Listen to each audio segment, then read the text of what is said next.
Lorsque j'ai suivi la trace de l'argent, j'ai découvert que cela me ramenait au niveau d'une pyramide. Nous nous situons à la base, vacants à nos occupations quotidiennes.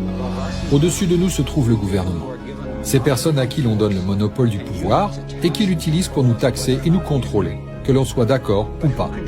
Mais qui les contrôle, eux? Au niveau supérieur se trouvent les entreprises.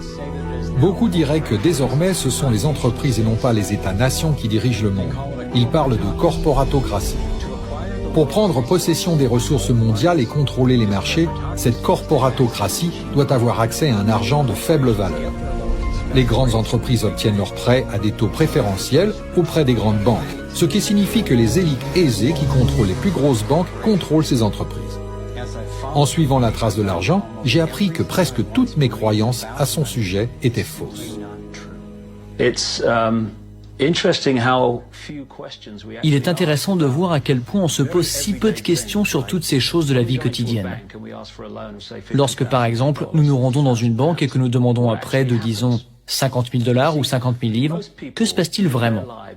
La plupart des gens vivent leur vie en se basant sur une vague image de ce qui se passe. Ce qui se passe réellement lorsque vous demandez 50 000 livres, c'est qu'ils saisissent ce nombre sur votre compte. C'est tout ce qu'ils font. Ils ne frappent pas de pièces, ils n'impriment pas de billets, ils ne déplacent pas de métal précieux, ils mettent seulement la somme de 50 000 livres sur votre compte à partir d'un écran d'ordinateur.